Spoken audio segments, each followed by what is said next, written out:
Fitbit and Jawbone continue to fight it out in the world of fitness trackers. Now they both have ones that can also track your heart rate, the Jawbone UP3 and the Fitbit Charge HR. At a glance, the Charge HR is nearly identical to the regular old Charge. It wears the same basic shape, layout, and band material. The only really noticeable difference when you're wearing it is the strap design. The OLED interface is quick and easily legible even when you're moving, but it's very easily scratched and damaged.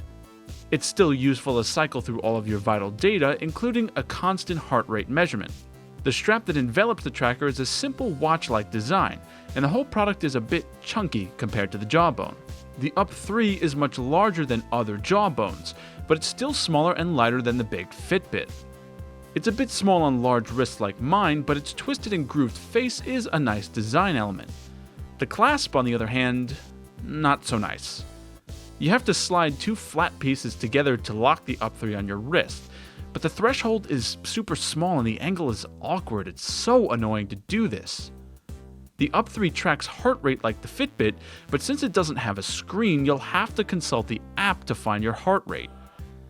Except the app only tracks resting heart rate, while you're sleeping. If you want to know what you're hitting while you're in the middle of a workout, or even while you're just walking, you're out of luck. That completely defeats the purpose of even having a heart rate monitor. Jawbone's app is still a little bit better though. Though it's not as pretty as the Fitbits, the Up app does have a lot going for it. It's the little details that might win you over, like the activity reminder that vibrates the band when you've been sitting too long, and the Today I Will challenges that give you suggestions based on the data the band collects. If you do some digging, the Up will give you a lot of information about your habits. Fitbit, as ever, takes a simpler approach.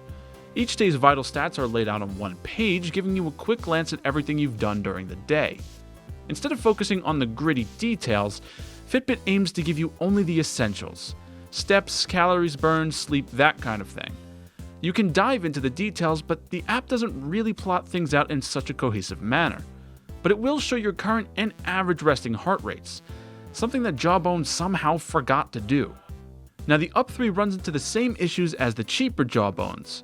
There's no button on the body to start and stop workouts, so instead you hit the tracker twice to start or stop, but it doesn't always work.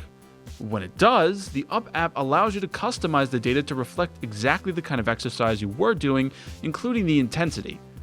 It can also log some workouts and sleep automatically, but it doesn't seem to do this unless it's constantly connected to Bluetooth.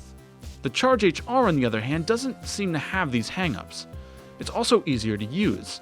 That small button on the side just needs to be held for a second to start recording a workout, and pressed again to stop. Your phone doesn't need to enter the equation until you want to look at the statistics. Even if these two were the same price, this wouldn't be much of a contest. But as it stands, the UP3 is also $20 more expensive than the Charge HR, and the Charge HR actually works properly. So really, it's no contest. In this one, the Charge HR is the clear winner.